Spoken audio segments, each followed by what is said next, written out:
Welcome to the Awake and Sober Podcast, a podcast about life in recovery through Christ. My name is Derek. To my right, we have Pastor Shane. Hello, everybody. Across from me, Jimmy James. Yo, what's up?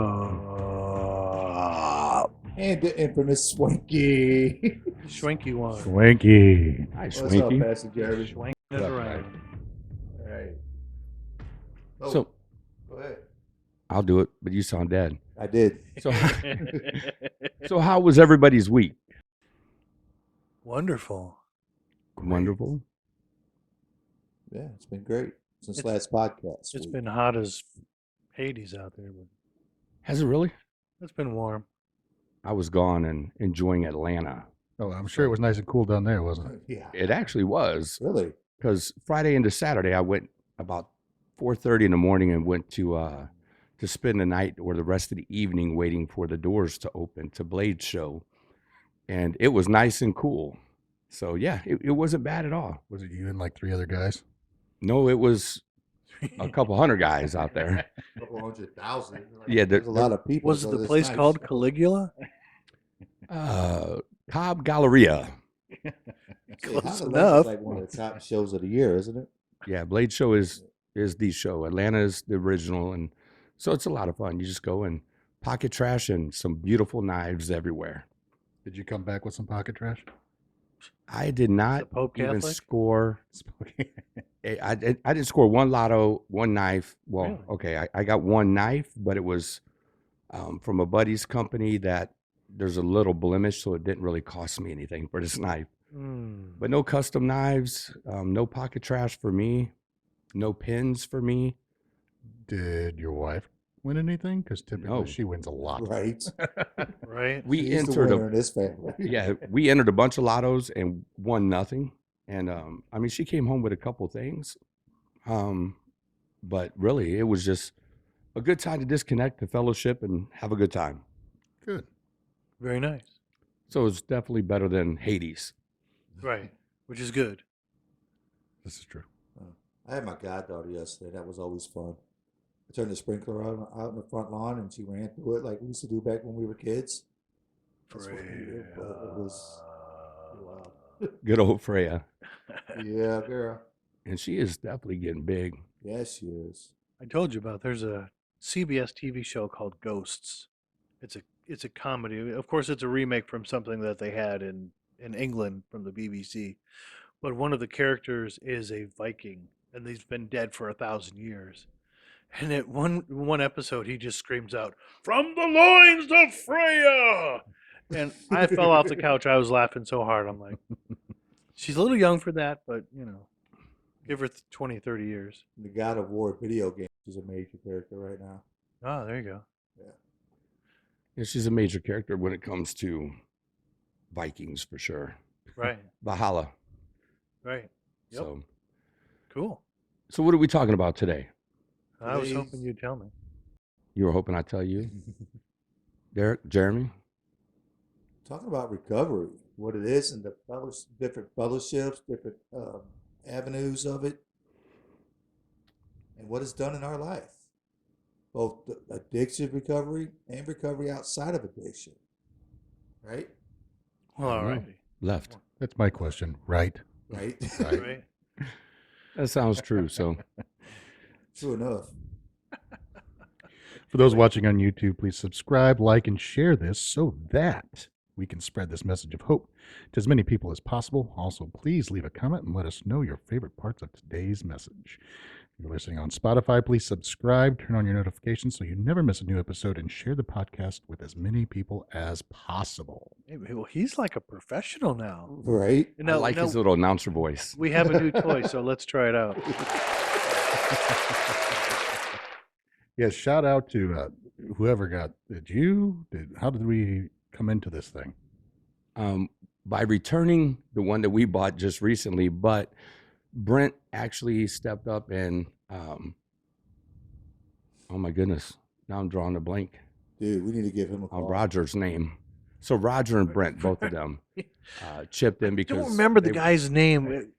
Roger was on my mind, but no, it wasn't. Oh, wait, it was Roger. Yeah, so Roger and Brent, Roger walked up. We were at celebrate recovery one night, and he came up afterwards and said, "Hey, this is my allowance. I want to give you it, so that way you guys can get your new soundboard." And I'm like, Oh, what a guy.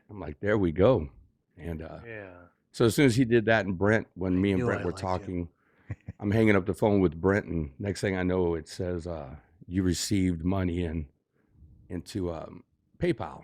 Oh, nice. And I'm like, all right, well, let me order it. And I'm leaving for Atlanta this weekend, but I'll have it delivered to Jeremy's house. Yeah. Well, it's hopefully our listeners can tell the difference because we can tell the difference. Definitely sure tell hope the so. difference. Yeah. There's Yeah. there's good difference. It's keeping us alive. Is that a Oh my heartbeat? God. That was a little heartbeat. Yeah, it's We've pretty got good, those yeah. pretty buttons to Nice. push now. And then, of course, we've got everyone's favorite. Yeah, I can't wait till he gets more things downloaded, though. I can. Grades. I can. The old, Maybe they won't be as loud and obnoxious whenever we do it. So Oh, no, they will be. they will be. Yeah, All right. So they've got to be. we figured while we were gone, because we want to jump into mental health coming up soon. Yes. But we didn't want to do it a disservice. That was for sure. So we figured talking, and let's get back to the basics of recovery. And I love the definitions of recovery. I just love definitions, period. So where'd I go? Where'd I go? A return to normal state of health, mind, or strength. I guess normal is a key word there. I just don't know what that means. It's a setting on the dryer.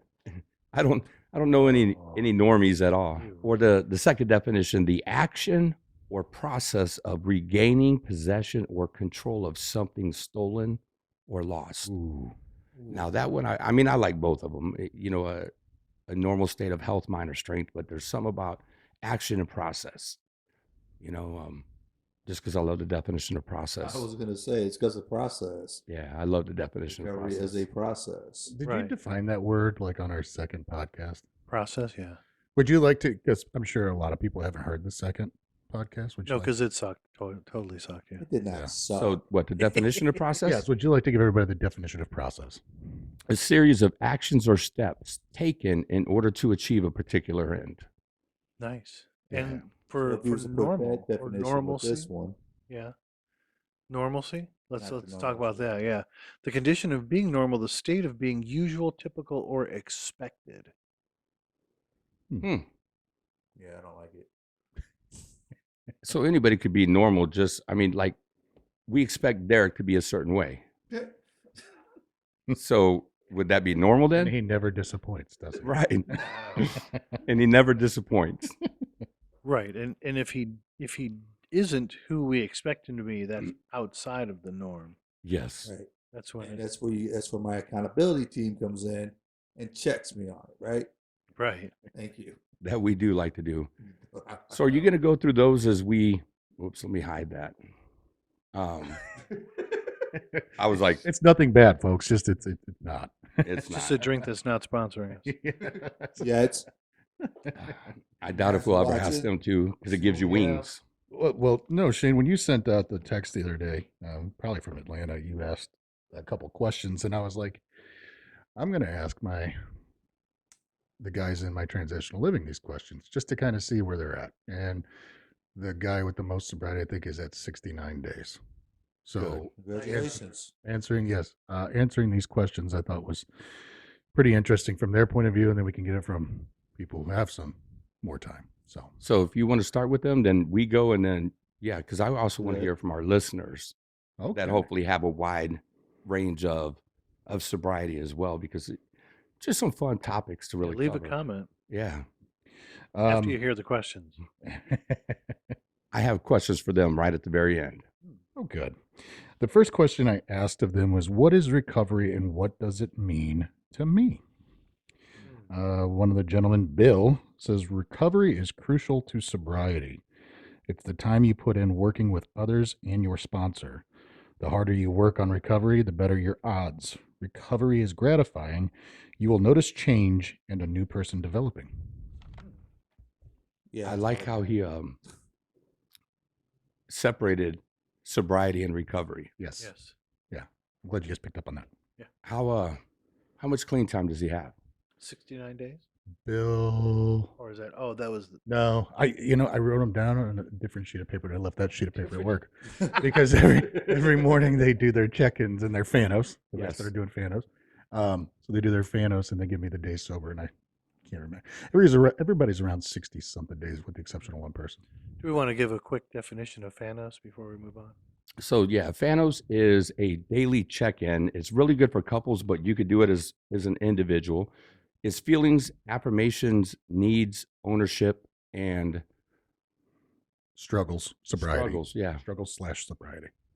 and that's what it is. It's a way that especially for couples, that they could check in at the end of a night, and you go through your Fanos, and you're not allowed to say anything back. So you could communicate your feelings, your wants, your needs, all these things, and they can't respond. For 24 hours. The minimum is 24 hours. Yes. Yeah, that's what I mean. I do. So that way, if it's really important to see it and look at your face, and that's what it's designed to stop. Because if our wives come to us and they want to say something, we're listening to react, not listening to hear them. Au contraire, mon frere. Oh no. I have studied under the great KS, who taught me the most important question. Tell me more about that. But also, I've also, as a personal note, just, everyone else is different, right? I like to listen. So I listen. I really work hard at not responding, or not reacting, but There you go. responding. But most don't. Right. So especially with the couples that we deal with, myself and Christina, none of them listen to actually hear Right. and try to understand what the other is saying. So this gives them that opportunity. And if it's important to them, they'll remember it the next day. Mm-hmm. But most of the time, it's not important. It's not important enough to have that response too. Right. So it's just a really neat tool. So that's the Fanos. Next one. Yeah. So I have 4. I only have 4 guys in the house right now. So Scott Z, shout out to Scott Z.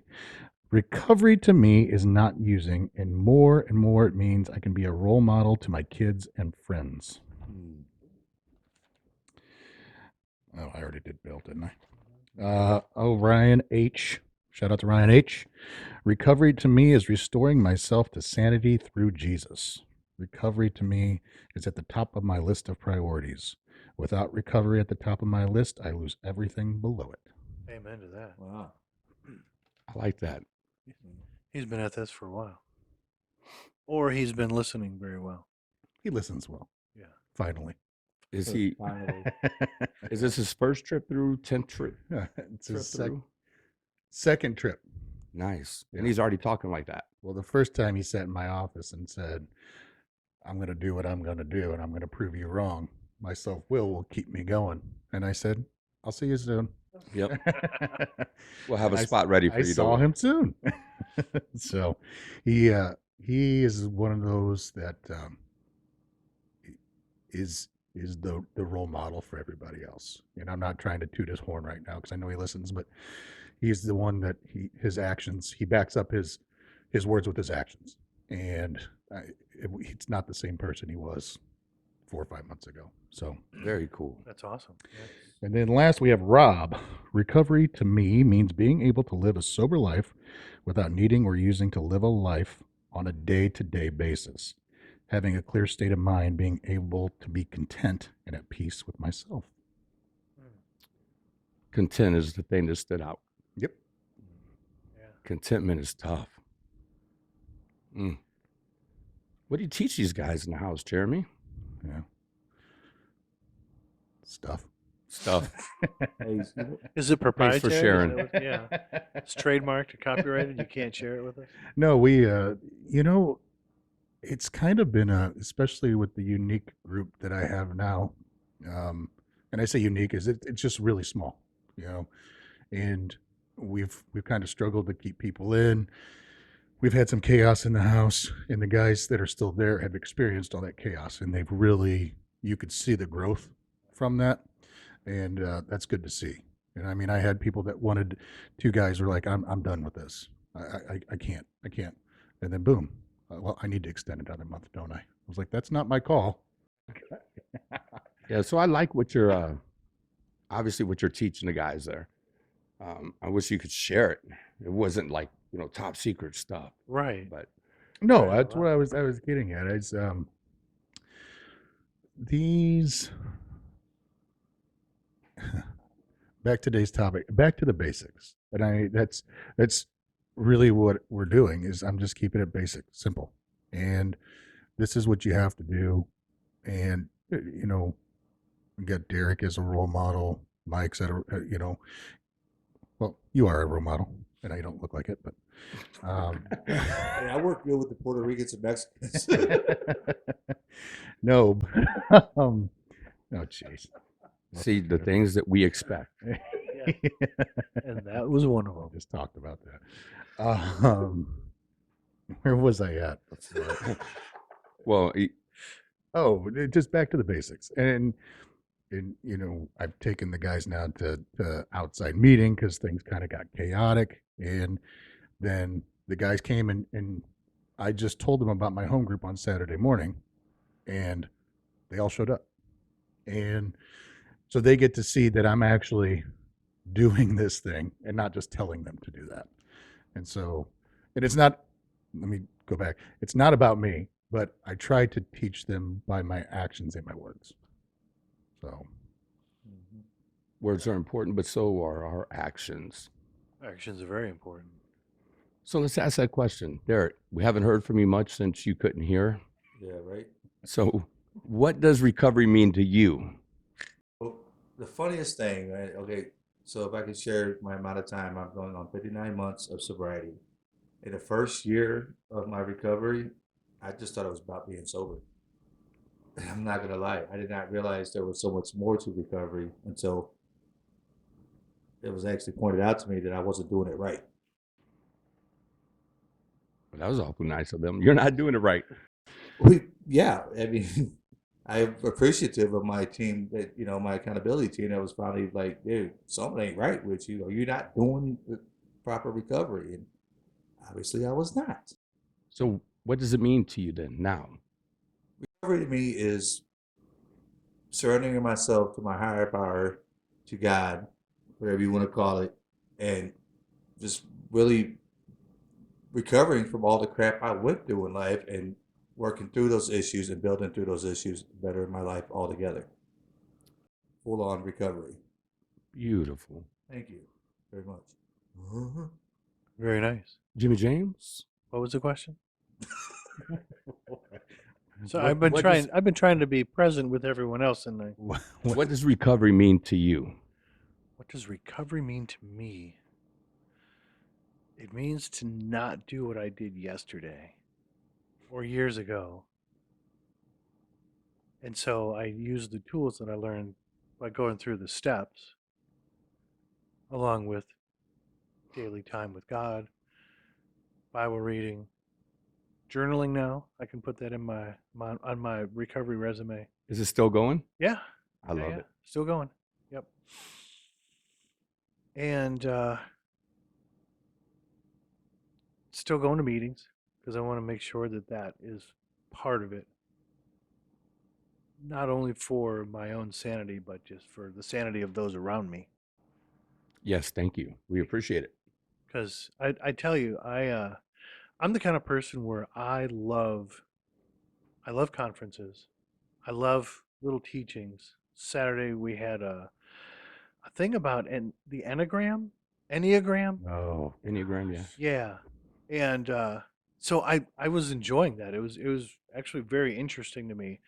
And then as we're going through it, the people are like, "Well, there's a quiz. Go ahead and take the quiz if you want to, but don't think of this as the be all end all, right? Because it's something that you're going to probably want to do over time." Well, I'm doing the quiz and I'm looking at it, I'm going, I get my number back. It was a 7. And I thought, we haven't gone through 7 yet. Well, let's wait and see. So as soon as I'm done, they go over the things that 7s do. And I'm like, oh crap, that's me. Are you kidding me? No, that's not. It is. It was me.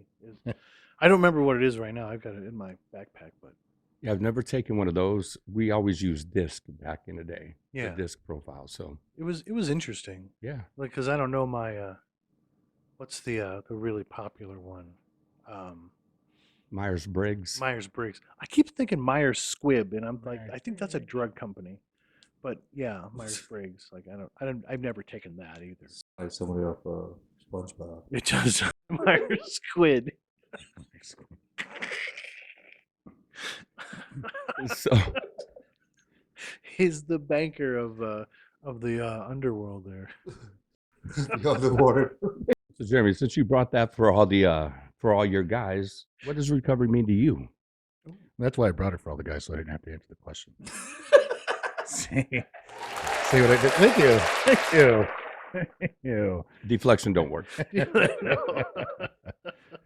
funny right there. Oh gosh, I needed that. Whew. Recovery to me, keeping it simple, it's a journey, not a destination. Progress, not perfection. Do the next right thing. That's it. So recovery is slogans. Yes. Recovery is all about slogans. So I'll give you an example. So Yes, I thank went you. I went to Sam's the other day. You guys are ignorant. You're just now figuring that I out? know. I went to Sam's the other day, and you could scan and go, which I love, Oh, by the yeah. way. And I wish Best thing I ever. wish the other big warehouse store did the same thing, but they don't. Anyway, I do it, and I picked up along the way. I picked up a thing of those tender steak strips, which I love, and I was like, I'm not gonna get those, and I thought I put them back on the shelf. I do my scan thing, go out, get to my truck, start loading everything in, and I'm like, I didn't pay for these. I went in and I looked at my receipt and I'm like, would they really know? It's $14. Steak strips. How are they going to know? They're like, I can't not do that, right? So I pull up to the front and I go in, and the guy's like, can I help you? And I was like, yeah, I didn't buy these. I did the scan and go, and I didn't buy them. And he goes, are you serious? And I was like, yeah. And he goes, you could just keep them. I'm like, I didn't pay for them. And so I'm giving them back. And he's like, thank you for your honesty. Like, he didn't know what to do. Yeah. And I was like, Not many people do that. yeah. But you didn't scan them and take them home then? No, because I didn't want them. And I didn't want to have to do another scan and go and then have to go back through the thing. And so, but it was Saturday. So, but that's like something like I would not have done prior. You know, I would have been like, oh, okay. I probably would have seen how much crap I could get for free in my cart without getting caught. Well, yeah, because they only check Three or four things. items. Yeah, but they hit it with the scanner. And then, you know, you're screwed if they hit that one. They scan that one thing. Yeah. That would be funny if it was that one thing. Like, wait a minute. I promise you I'm not trying to steal that $1 item. Well, beef jerky is mean definitely the not $1. The 65-inch TV that he tried to walk out with. Right. So that's, to me, that's progress, not perfection. I mean, Oh, that sounded like do the next right thing. or do the next right thing. Yeah. Yeah, both Both and. and. Not bad. Always good if we could hear an example. What does it mean to you, Shane? For me, it was all about life change. I mean, how can I go from using people to serving people? How do I make me better and make my family better? Right? Because it all starts with me. Once I started getting healing, the rest of my family wanted healing. And so I was able to work on me, which just trickled down to them. But seeing the life change, quitting using was the easiest part of the journey. And I mean, we say it all the time, but it honestly was. Not using was the easiest part of this journey. Making a financial amends, getting right in the head, starting to finally remember things, which sometimes I still forget, but nowhere near like it was. We could be mid-sentence and I wouldn't know what we were talking about. So my brain had to heal. Do what? I had to heal. All them things had to happen. Is he still talking? Yeah. See how easy it is for me to just ignore people. And I can just keep on going anyway. I see that. It's impressive. Yeah. Here, let me take I'm used to notes being on on that stage. real quick. So yeah, I mean, it was really all about life change in the end. The funny thing is, though, is teaching others, how to, about recovery and that, the majority of the ones I seem to speak to, they just think being sober is it. If I leave here and not use, I will be okay. Brother, let me know how that works for you, man. It's because it's really, That's why he'll come back in another few days. yeah, we're within the next month. It's been that like we're in the season of returns right now. Let me just put it to you that way. I say all the time, if you find an easier, softer way that you don't have to drink and everything in your life gets better, write a book and come back and tell us about it. Right? Just, I mean, share it with everybody. If you figure it out, come back and tell us. Yeah. If you get your cure card, let me know how it's done. Because I'm definitely interested. Exactly. So my question would be, are you ever recovered from anything in this? Okay, wait. Are we gonna go down that slope right now? I Are we don't- gonna do that? And I don't mind doing it. We're gonna do it. I love doing it. We're gonna do it. That's why Um,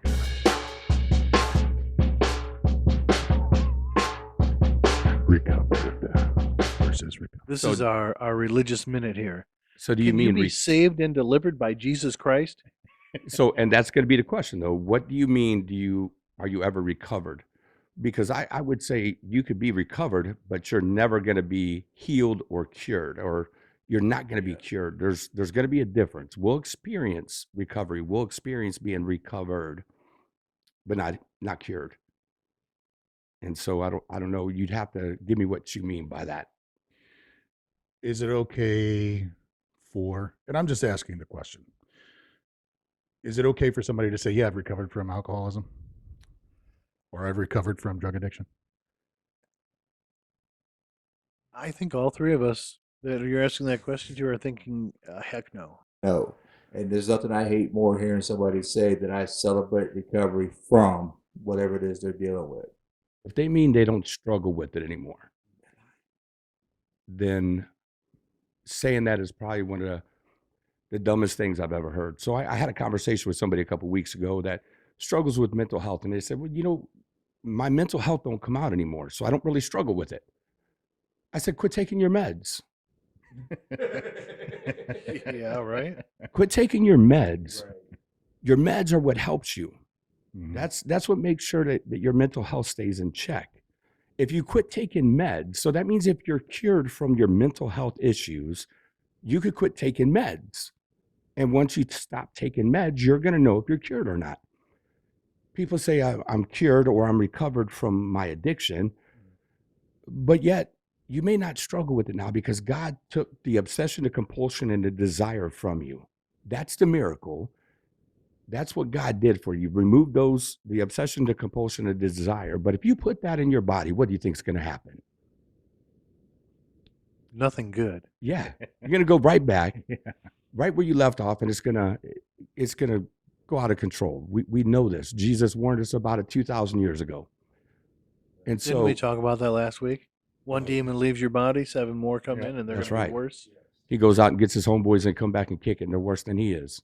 They're louder, more obnoxious. But that's what always. Well, I don't struggle with that anymore because I've been sober now for 10 years. Well, put it back in your body. I promise you still struggle with it. The thing that is, God has stepped in and relieves you the obsession, compulsion, and the desire, but you can't put it back in your body. Part of what we are told to do is we must die to ourselves. And if we're willing to die to ourselves, to our selfish desires, then we can experience that freedom. But play with fire, you will get burned. Yes, you. There are, yes, any of the national team, anything like that, none of them ever use it. Right. But a lot of people have gotten fancy with their introductions instead of keeping it simple, stupid. Let's go with another slogan. Let's do it. Well, I like to keep it stupid simple. and the worst part is, for Celebrate Recovery, you are supposed to write your testimony and then send it to wherever you're going to give your testimony. And I think I've talked about this. I knew a guy who sent them to within 150-mile radius, right? And he got 2 back saying, here's the testimony worksheet on how you're supposed to write it. And let's redo that.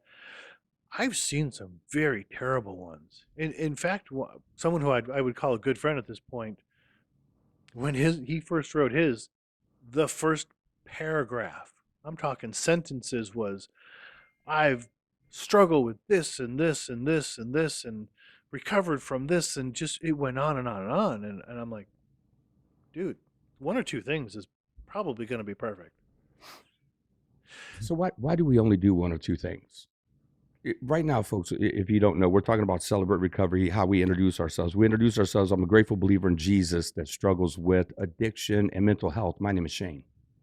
Hi, Shane. That's the introduction, but give us, why do we only do one or two? We only do one or two because our focus is on the newcomer.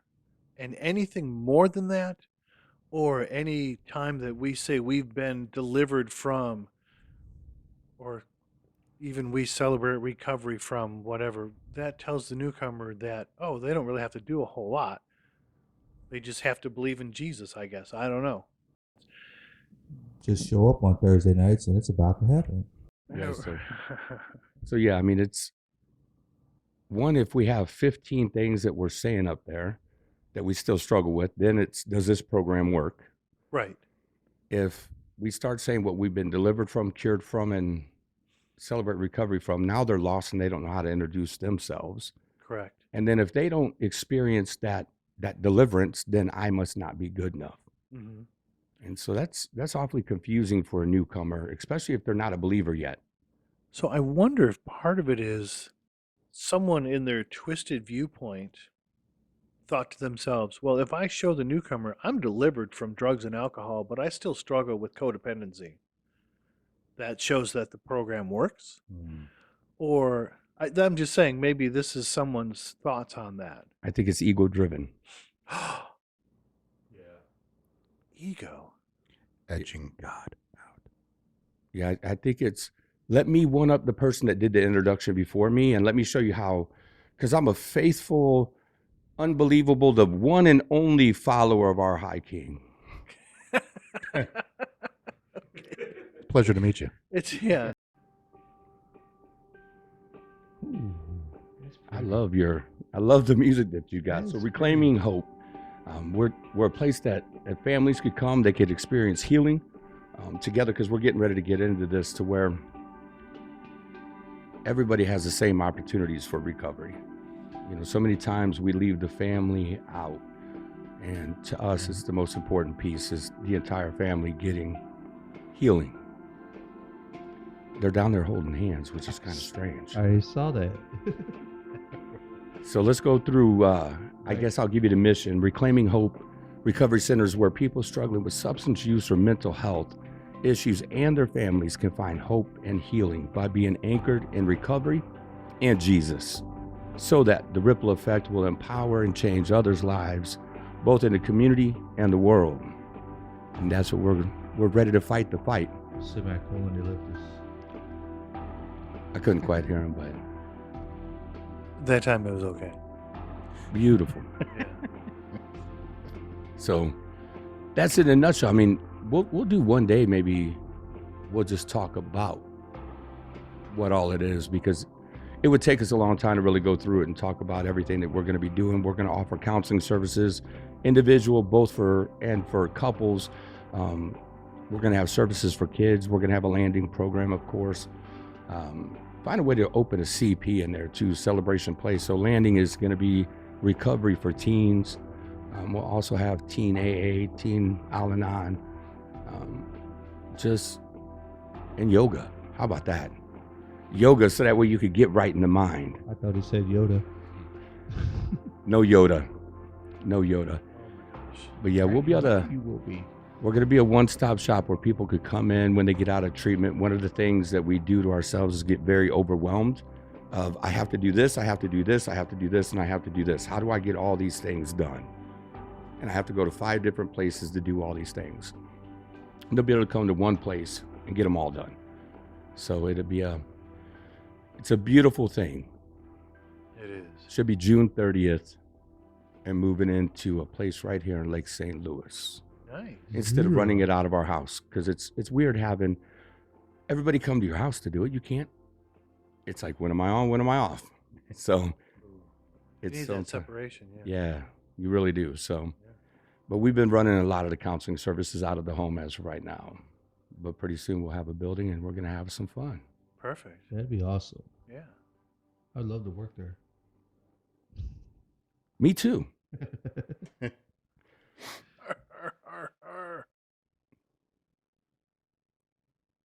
All right. All right. So where are we at now? We're back talking about what recovery is and what it means to us and the different things. I think when we took off, we were talking about the newcomers and how people were introducing themselves. We during have certain mentioned the meetings. newcomers a time or two. Yeah, we got off at a tangent as we sometimes do because Jeremy had to ask, do we recover? Yes, we recover, but we're not recovered. Ooh. I mean, I knew the answer. I just wanted to ask it. Yeah. You know? But I figured Content? this was a day of No. slogans. We do recover. But we're not recovered. We do recover. We Together. do recover. You can only see how I recover. Happy are those that celebrate recovery. Oh, geez, let's not go there. So what fellowship here does everybody attend? Celebrate recovery, Celebrate recovery. and then AA. meeting AA on Yeah. early on Wednesday mornings. Yeah, you did start going to, I do. Yeah. good. The 7 a.m. meeting? Yep. Good. Good. Only once a week though. Yeah. Yeah, but you go to Celebrate Recovery and you go to AA. Yes. And Brenda? Brenda. Yes. Yes, love her. Yes. She's a sweetheart. Yes, she is. Counseling, I'm assuming? No, No. no, she's been chairing that 7 Does a.m. your wife meeting. know about Brenda? I mean, what? Oh, she chairs the meeting. She's, Oh, okay. Yeah. Okay. Wow. Well, you guys are just talking like everybody should know what you're talking about. So you have to really be That careful is with true, that. Yes. So Yeah, there 'cause is. I didn't hear. There is a meeting at 7 a.m. in my neighborhood that I go to on Wednesday mornings on my day off. Right in your neighborhood? Do you walk there? I could. I mean, I won't. Is that the 212? Yes. Oh, okay. That's a ways. That's that's not in your That's neighborhood. that's not in your neighborhood, I mean, I could ride my bike there. I'm not that old yet. dude. He wouldn't make it down to the end of Bryan. Whatever, man. I used to. I'd be beating a lot faster you than that. need It a would be fast beating a car. lot faster, yeah. I rode that bike down to Walmart, and it's not that much farther. Oh, wow. So Celebrate Recovery is where I spend all my time these days. I do love NA, Narcotics Anonymous. I found a lot of those meetings around our St. Charles area are really, really good meetings, but I haven't been there in a while. I probably need to jump back in because I still have a lot of friends over there. So here's a question that I have that has just come up recently, I guess, in my own mind. Outside of going to church on Sundays, I also do a Bible study. Mm-hmm. And I feel that I get filled up in that Bible study. Because when I go to Celebrate Recovery, I'm serving there because I'm on the team. I'm a state rep. People are always asking me questions and stuff. I'm serving. Yes. So how do you, what are your feelings on getting filled in something other than a recovery program? I think it's, especially a Bible study, it's needed. Yeah. We have to have stuff outside of recovery. We do. But it all has to do with each other, don't it? I mean, even Yes. if we Oh, look at yeah. the Bible, 90% of it is recovery, but we need things because we have to learn, we have to eventually learn a healthy balance. So, I mean, I think for the first 2 years of my recovery, I went to a meeting every day. Yeah. Never missed for the first couple of years of my recovery. Then I started backing down. But then as I backed down, let's talk about the evil spirit leaving us. I had to fill it with something. Mm-hmm. So what was I filling that time with then? Because you got to be careful with it, you know, and how you do it. I think a Bible study is a phenomenal thing. What about disc golf on Wednesday mornings? Disc golf is probably better than Bible study. Really? You would say that? Yeah, look at James. Look at his look. Don't get Pastor me wrong. Shane, everybody, Pastor Shane. If I didn't have Send all correspondence regarding this to Pastor Shane Yeah, please do. podcast. And then you could come on and play disc golf with us and you'll see why. Yeah, I'm actually working on my work schedule so I can come back to the Bible study because I enjoy that Bible study very much. I was there for Oh, yeah. 4 years. We're going to do Book of Ephesians starting Ooh, this week. finally we're getting back into the Bible and not watching videos. Oh, there'll be videos, but they'll be decent videos What does it start? this Saturday. All right, everybody hear that? this Saturday, June 10th. 10th. 10. 10th. 10th. Yes. You going to be there or be square? I will be there if my boss allows it. If I can come in late and work late. Which Just- boss? Yeah. My boss, the one I work for. Heather? Heather encourages me to go. Okay. Just because she wants you out of the house. Yes, she wants It's mine. not that. She knows because Get she know out. Leave no, me alone. was- the Bible study was a big filling thing I did in my life, and my wife knows that. And she's upset the fact that I go to work on Saturday mornings instead of going to the Bible study because I enjoy that Bible study and I got filled regularly, not just like at a recovery meeting. So I wasn't the only one. No, you're not. Yeah. And that's why I'm going to ask and work around the times so I can do that and then go straight to work. Oh, nice. Yeah, that'd be That's fun. my plan. Yeah. That'd be wise if she let you. Yeah. Well, yeah, because okay, let's just go a little bit. What we've been doing at the Bible study is I'm not going to say what the series is, but it's kind of a long series, and everything that we've been doing for the last 2 months of this whole series Say has felt like recovery. it was It's nothing but recovery. Just recovery for church folks.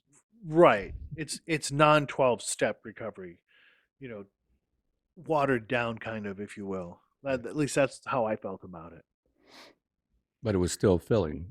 It was Oh, still yeah, filling your yeah, cup. yeah. So good. Right. I mean, not the video portion. The portion that fills me is the discussion afterwards. That's the best part of it all. Yeah. And building those relationships. And being torn down while you're being built up at the same time. It's very I don't Very know, Jesus like. kind Very of, yeah. Jesus-like. Yeah. Yes. Actually, yeah, it really is. Yes. 'Cause Only way to look at that. we average about 12 people in the Bible study. Yeah, if we could only get them to do a step study, it would be so amazing. But for that them. was just the thing. We need to get back on the subject, I think. But I was Well- just going to say real quick, back on the thing, as we mentioned over and over again, that you guys, this is steps 3 and 4. This is steps 5 and 6. Are you guys not realizing that everything you guys won't show up on Thursday nights to do with us, we're doing right here, right now? Right, yep. Yeah, And it's we- because it's named something else. Yeah, well, I Right. understand. It don't have recovery in the name. That's all you got to do is take recovery out of the name and they'll do it.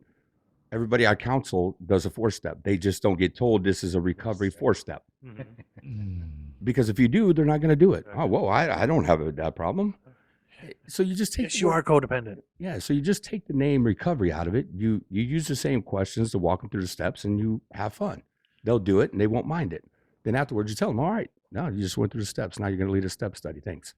Is this going to be a meeting that we have at the new building? Well, yeah, because it's called Reclaiming Hope. It don't have the word recovery in it. Yeah, I think- Hmm. Intentionality. So does it matter for a newcomer what fellowship they go to? If I'm just getting into recovery, what are you going to tell somebody? Get to a meeting. But what does that mean? Like if you ran into me, you go to Celebrate Recovery, you go to AA. What are you going to tell me to do? Try them all. Try one you like. Right. Yeah. And then keep going to a meeting until you find one you're comfortable with. Because that's the sorry, I did yelled.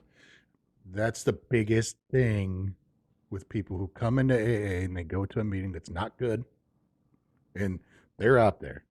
There's over 1,000 meetings in the St. Charles County and St. Louis County area a week. So there is no excuse as to, well, I don't have time to get to a meeting. There's literally one from 6 a.m. till 3 o'clock in the morning. And you can find a meeting. You found time to use, you found time to drink, you can find time to get to a meeting. You can literally go from meeting to meeting to meeting to meeting for 12 straight hours if you wanted to. So you're going to find one where you connect with people, and you have to do that. The problem is we're so uncomfortable in that beginning, and convincing somebody. I think it's amazing when people come off the street and come into AA, and they're like, I've got 24 hours sober, and they come back the next week, and you got a week. The next thing you know, they're doing this thing coming off the street. I'm like, I couldn't do that. I physically couldn't do it. but it's great for them. And they keep coming back to the meetings that they like. And that's what you got to do.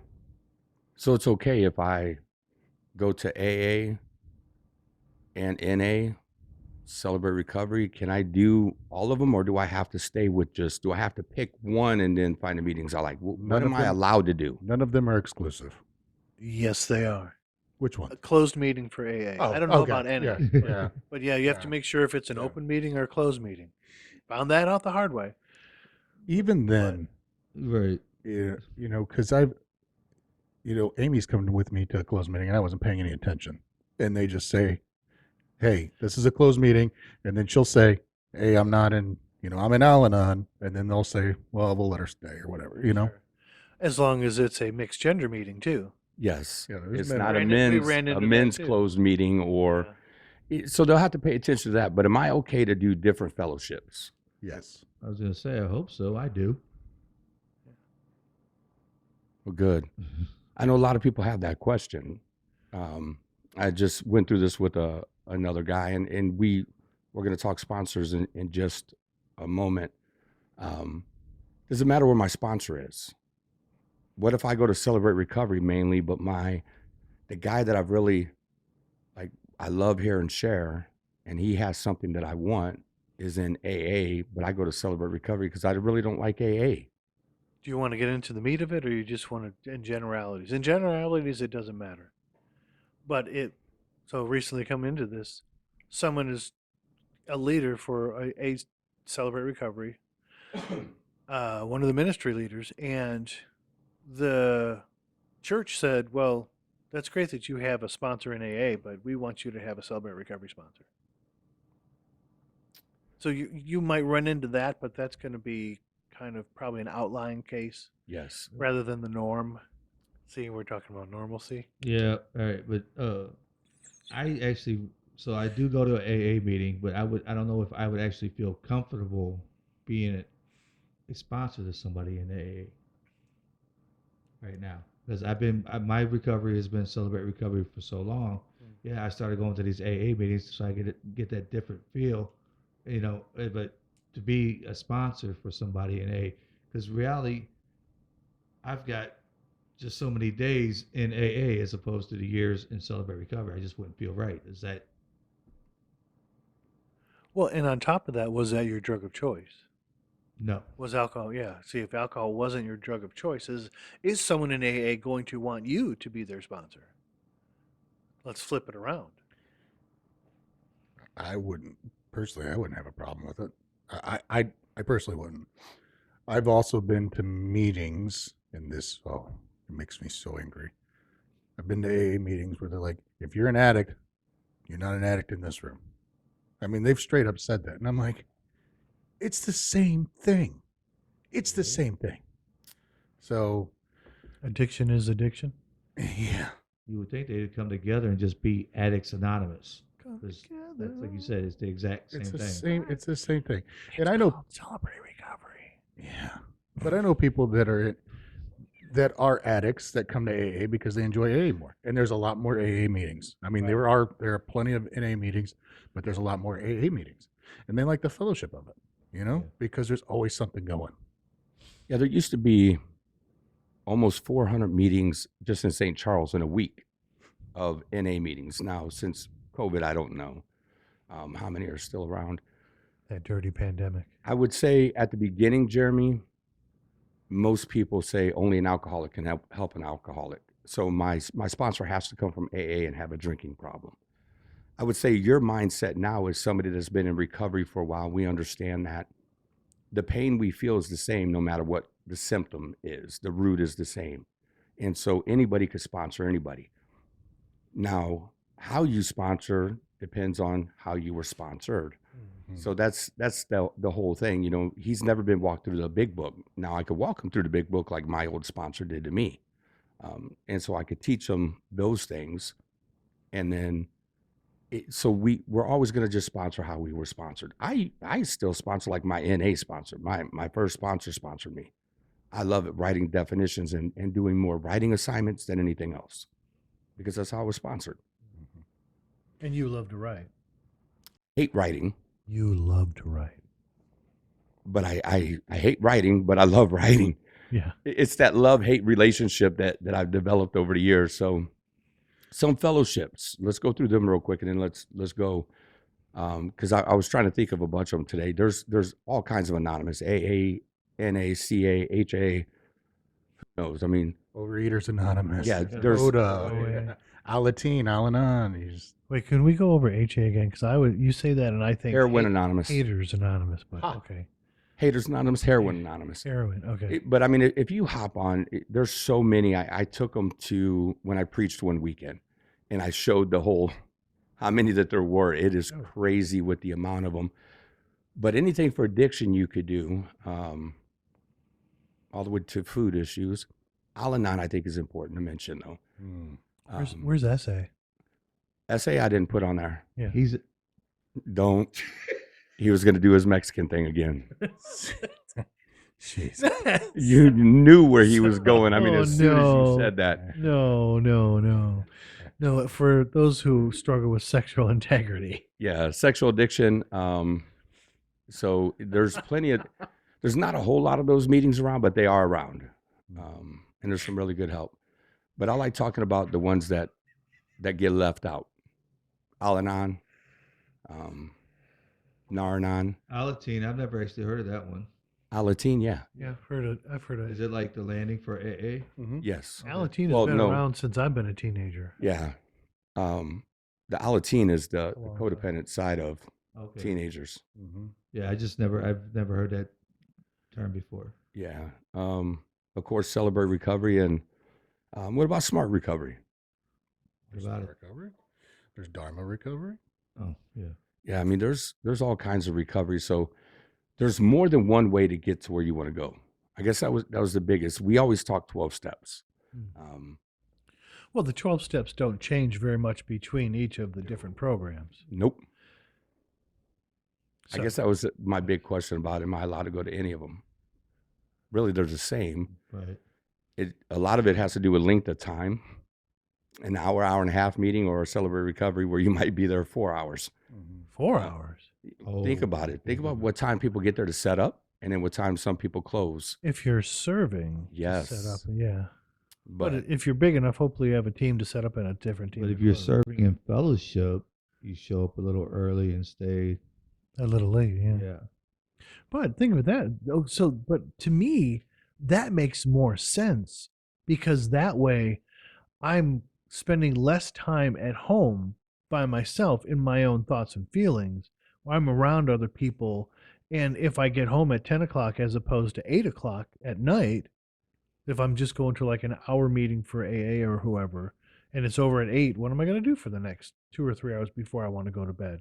I understand some of them have fellowship events and they go right after their meeting, they go to wherever to eat something or to do whatever. Well, my 7 o'clock meeting, they just go right outside and end up. Everybody seems to hang out there for at least another hour, just fellowshipping and talking. Okay, yeah. So there is fellowship there. I mean, I leave because I got to go meet with one of my sponsees, but still, there's still the fellowship there. That's one of the things I really like about the 7 o'clock meeting is that there is fellowship. And that's 7 a.m. or 7 p.m.? 7 a.m. 7 a.m., yeah. Yes. Well, you have your whole day ahead of you. Yeah. see, yeah, Celebrate Recovery does it usually in one night. Now, not everybody does a dinner. Not everybody does dessert. Correct. You know, some people just can't. They don't have that in their Which in is their fine. budget, or they just don't want to open the building. Whatever the reason may be. How important is fellowship? Very. On a scale from 1 to 10? 1 to 5. 10's just too much. 1 to 5? Yeah, 6. 10. What the fuck, dude? because I have written here meeting before the meeting and the meeting after the The meeting. meeting before and the meeting after, to me, are Right. the most. I mean, don't get me wrong, that the thing in the middle is great, but the meeting before and the meeting after. So my home group meets on Saturday mornings at 8 a.m. And I love that meeting. I was talking to one of my friends, and she's been coming to that meeting for years. And she was talking about how she remembers when there'd only be like 7 or 8 people at the meeting. Now we're putting in at least 50 people on a Saturday morning in that meeting. That's awesome. And it's good to see because you have the people that have the 7 days, 30 days of recovery. And then you have the guys with the 37, the 42 Years. and years. And there's just a whole bunch in the middle. And when they share their struggles, and it's a big book study. So we start reading from the first page and we go all the way to the end until we're done. And then we read a chapter a week. That's what we do. But we started doing this. We meet for breakfast at 7 a.m. And there's anywhere between 10 to 15 guys that show up. And just sitting there and talking, drinking coffee, eating stuff that's going to clog our arteries. Coffee. You know, Then going to the meeting and then seeing everybody that didn't show up to breakfast, talking to them. And then we take a break. That's what I love about my meeting. My meeting goes from 8 to 9:15. So after we're done reading our chapter, we take a short 7 to 10 minute break. So then everybody goes out and gets a smoke break. Everybody talks. And then it gets that newcomer a lot more comfortable because he's not sitting there for a full hour and 15 minutes. So he gets to go out and talk to people, and people say, "Hey, you're a newcomer, welcome." And that just helps out tremendously. I wish every meeting did that personally. That's why I liked our 1.5 hour meetings in NA, because you went through the readings at the beginning, and they might do something else, but then you had a break. Mm-hmm. And I like having the break in the middle. I think that's what I liked about Celebrate Recovery so much. We did dinner. We had a little bit of a break before large group. Then after large group, you had a little bit of a break. Then you went to open share groups. And after open share groups, we had desserts. And I mean, I love food, so everything was okay that way. Mm-hmm. So the meeting before the meeting and the meeting after the meeting, I would say, yeah, that's very important. Mm-hmm. But so is sitting down and listening to the actual meeting, staying off your phone, staying in your seat. I mean,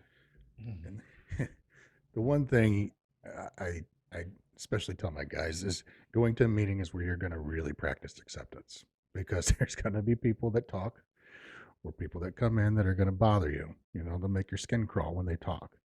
And it's like, man, you just got to let it go, because that's what that person's doing for their recovery.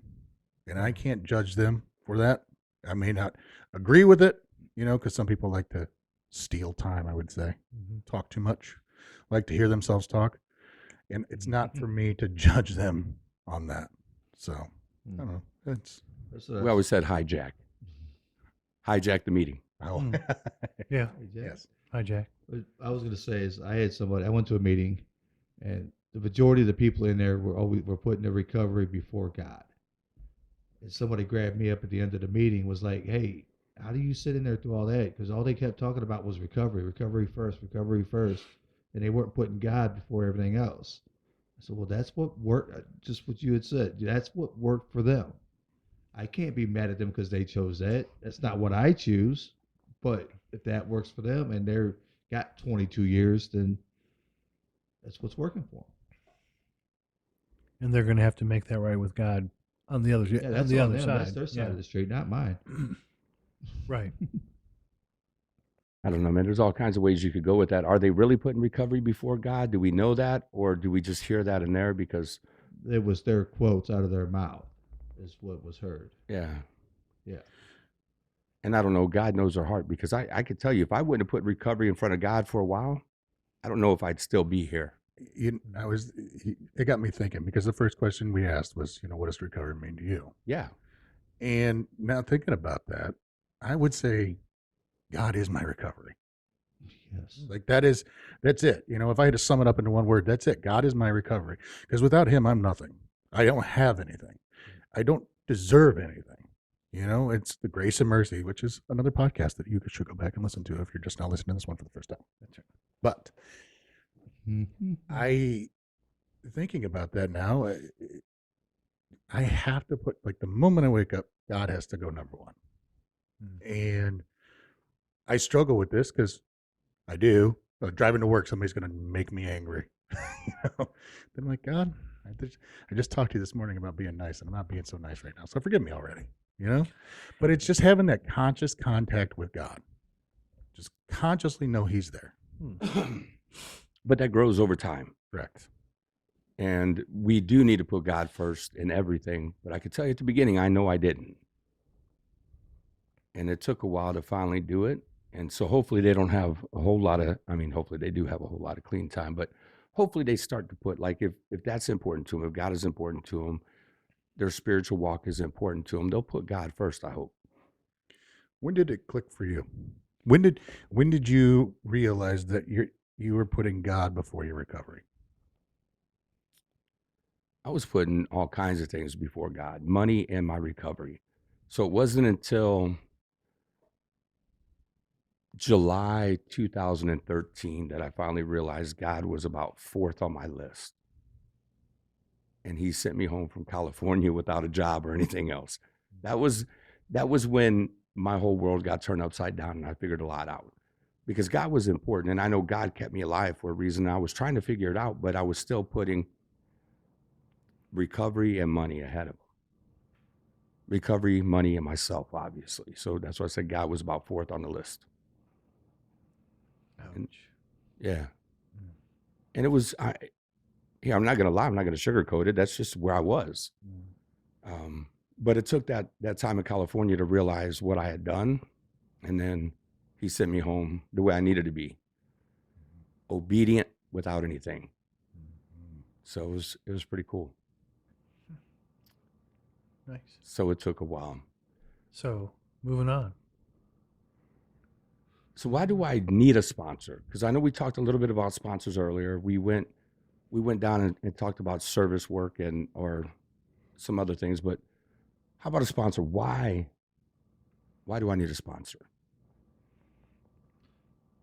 It's biblical. It is. Yes. Therefore, go and make disciples of all nations, baptizing them in the name of the Father, and of the Son, and of the Holy Spirit, teaching them to obey everything I have commanded you. And surely I am with you always to the very end of the age. Matthew 28:19-20. And yes, he is with us always, but don't call me Shirley. Oh my God. So how does go and make disciples of the whole world or all the world line up with sponsorship? As if we're going out making disciples, as it says for us to go and do, we are sponsoring individuals into becoming like we are and being disciples, and so they can go and do the same thing. Just like as sponsors, we sponsor people, we guide them to where they got to go, so they can do the same to to all people as it keeps going down the line. That's my thoughts, anyways. That sounds about right. Okay, cool. So like we were talked about last week, it's a pyramid scheme. Or is it more like a family tree? I like the family tree. I like Yeah, that. true, yeah. We'll go with that one. Because if Jeremy is my sponsor, then I sponsor Derek. Derek is Jeremy's grand sponsor, right? Yeah. Is that how that works? Yes. If Jeremy sponsors you and you sponsor me, then Jeremy is my grand sponsor. That's what I just That's what said. it just- That's not what you said. That's exactly what it is. That's exactly what I just said. I heard. That's not what I I'm not getting a lot of oxygen to my brain, but I understood what I said. And Jeremy understood what I said. I knew exactly. So how do you find a sponsor? How do you get a sponsor? Go to a meeting. Just go to a meeting and Yeah, but do they ask him. hand them? Ask Do they just hand me a sponsor then at a meeting? They do. They hand you a list of numbers. Some meetings will do that. Yeah, they do hand you a list of numbers. I mean, let's think about this through a newcomer's, through the lens of a newcomer.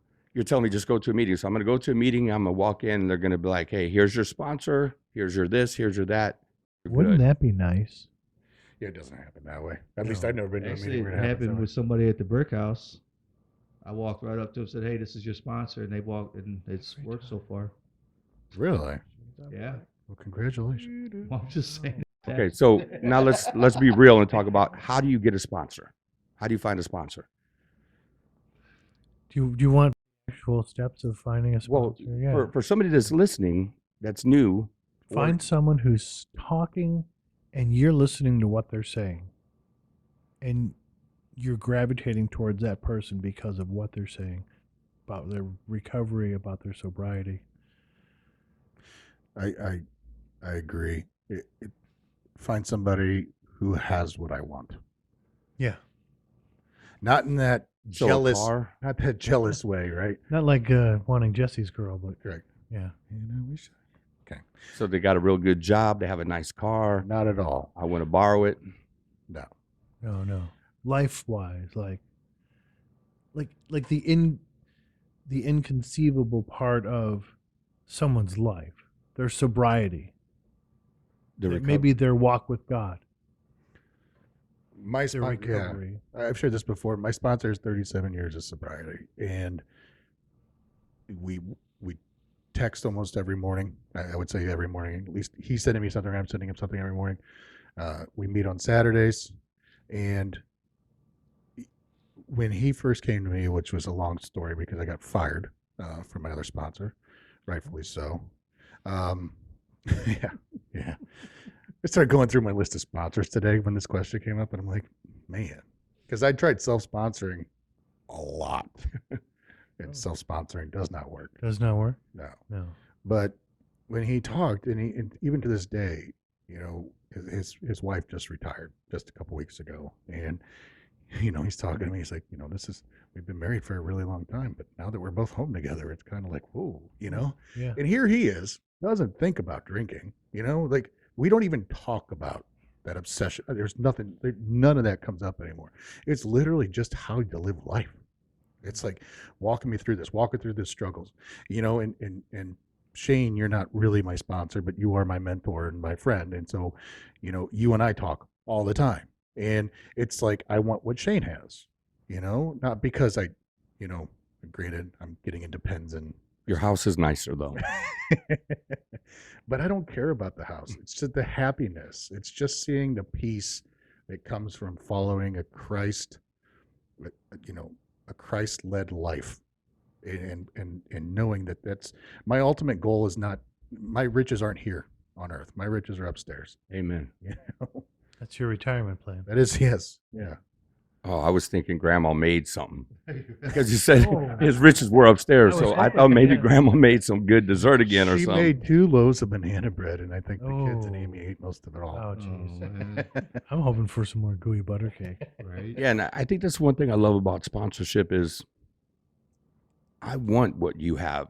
I want that sobriety. I want that recovery that's in your life. I want the peace that you have, the healing that you have found, Yeah. the life change that I see in you, that I hear you speak. Anytime they share experience, strength, and hope. But I also want somebody who's going to call me on my BS. I need somebody who's going to say, "You really going to do that? Are you sure you want to do that?" Or, "No, you're just an idiot." You know? I really like when you get called an idiot. Yes. Yeah. Hey, dummy, Yeah. You've called me that a few times. let me know how that works out for you. I like when they call you afterwards and they say, "You know what? You were right. That was pretty stupid of me." Yeah, it was. Well, okay, let's flip the coin a little bit here. As sponsors, what's the best way to handle someone who says they want to be sponsored, but they don't listen, they don't contact, they don't do the assignments? I am not going to work harder for your recovery than you do. Let me know when you're ready to begin. Yeah. Mm. Yeah. Yeah.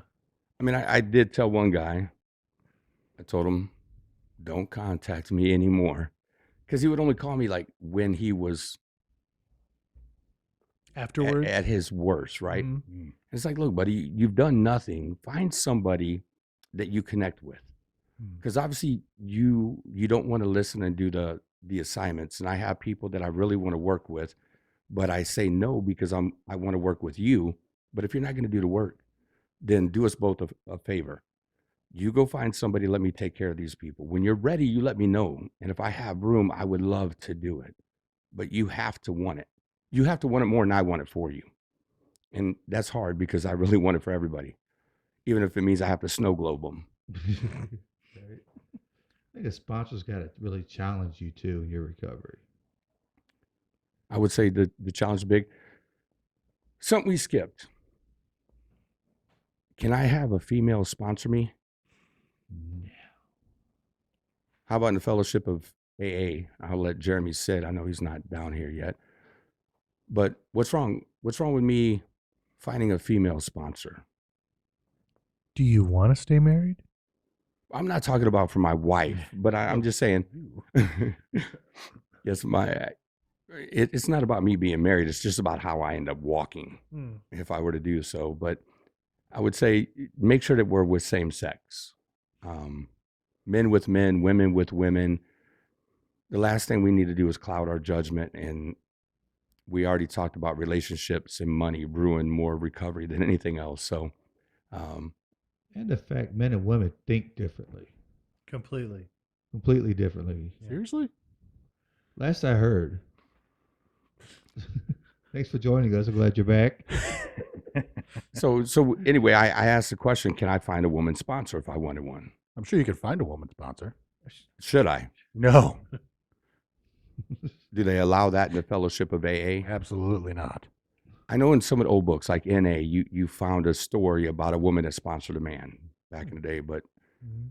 that don't really happen now that we have a lot more men and women both in recovery. But And being a married man, would never want to put myself in a situation where I'm going to make myself question myself, or make my wife like that's disrespectful to my wife and God. And there's no way I would do that. good deal.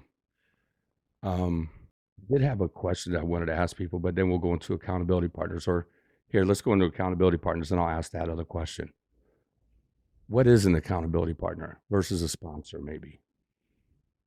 My CR people probably know this one really well. Well, the thing that I use that I've heard, I can't remember exactly who shared it with me, but it's like you're in a game of football and the process is getting the ball to the other end, which is your recovery, the process, right?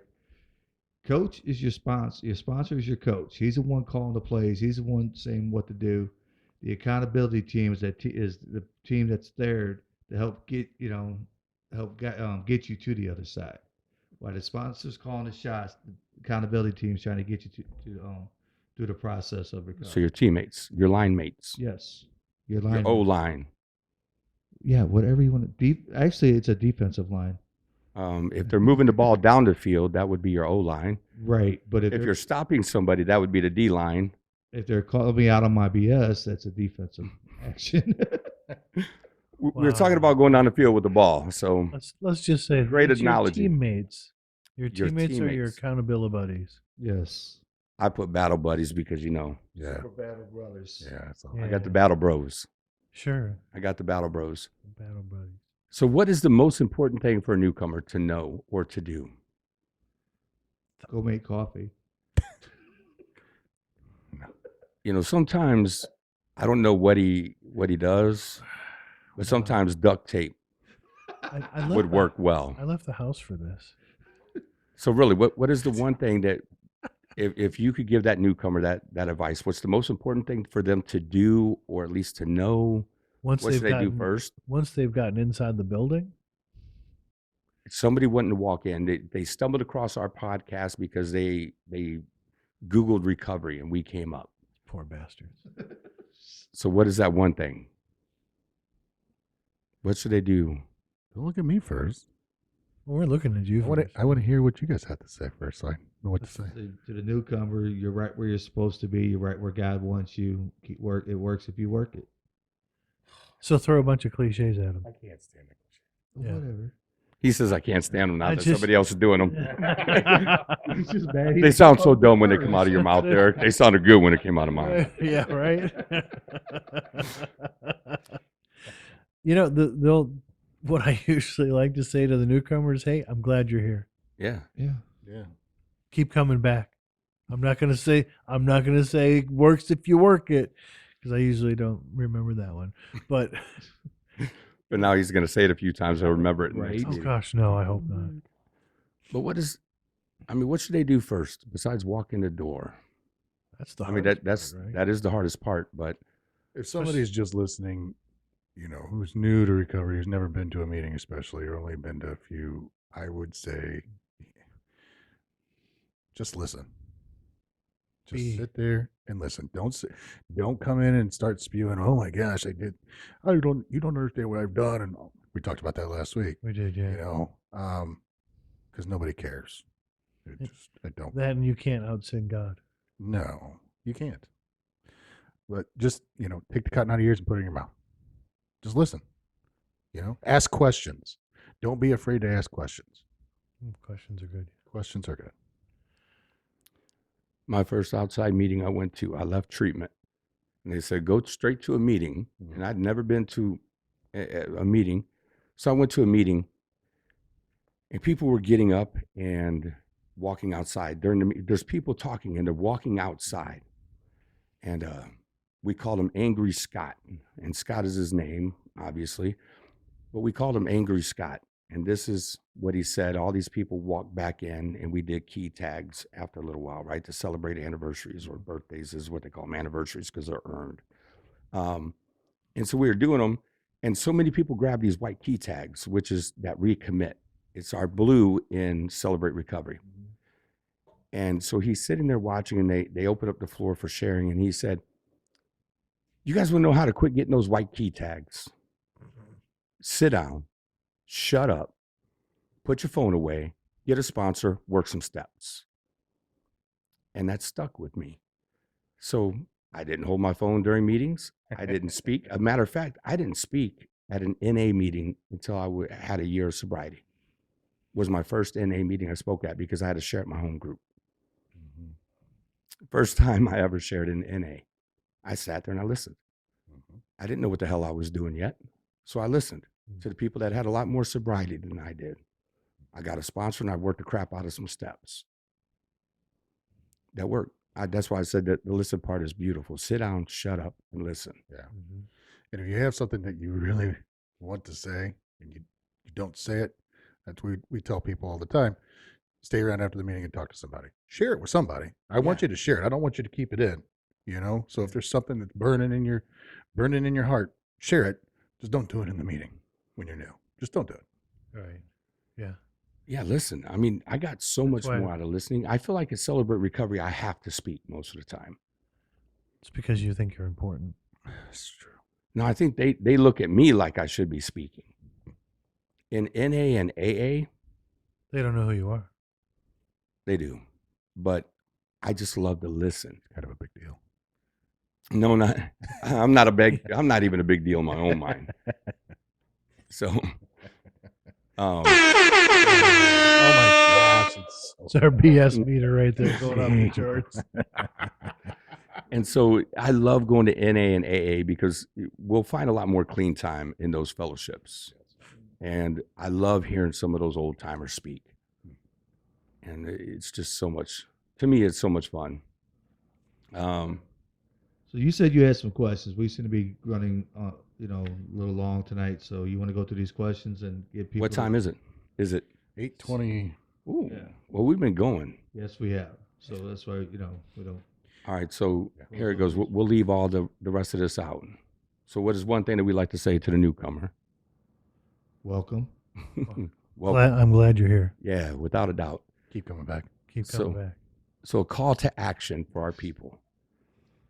This is, to me, something that is pretty important. It's almost like the, as a follower of Christ that Keith always loved to do. Oh, yeah. Whenever he preaches at the end of his sermon, as a follower of Christ, these are the things. So everybody that listens to this podcast, the email address is up there, awakeandsoberpodcast@gmail.com. I want you to send this in. One, what fellowship do you attend or attend the most? I'd love to know what fellowship that you're in, because what I'd like to do is find someone with all of them, right? Eventually have Amy email us and whoever else. So what fellowship do you attend the most? What has been the biggest challenge in your recovery? What has surprised you the most about recovery? Because I was surprised about a lot of things. And send us a mini testimony. And so you could speak it into your app if you need to, or you can write it, type it, however you want to do it. But we'd love to have a mini testimony. And eventually I want to start, or we want to start bringing on some people. I know I want to bring on quite a few people. I just keep thinking of people that it'd be fun to interview them and talk about what recovery's done in their life. So send us those. And so the one guy that I was talking to earlier, Brent, have fun, because now you know your assignment. Start cracking, Brent. Yeah. Wow. And Brent, I need you to handwrite this stuff. Don't type it. You could take a picture of it when you're done. There you go. Well, if he's going to send it to us, though. Hey, he could take a picture of it and send it to me, and he could actually upload the picture too. But yeah, I want him to write his mini testimony because his handwriting's so pretty. Oh God! And he's got plenty of pens. I'm not. Okay, so On that note, right. All right, we just thank you all for joining us here tonight as we talked about recovery. If you like what you heard, follow us on Spotify, comment. If you like what you see us on YouTube, like, share, comment, hit the little bell so you get the every time a new episode comes out. Thank you. And if you didn't like us, do it anyway.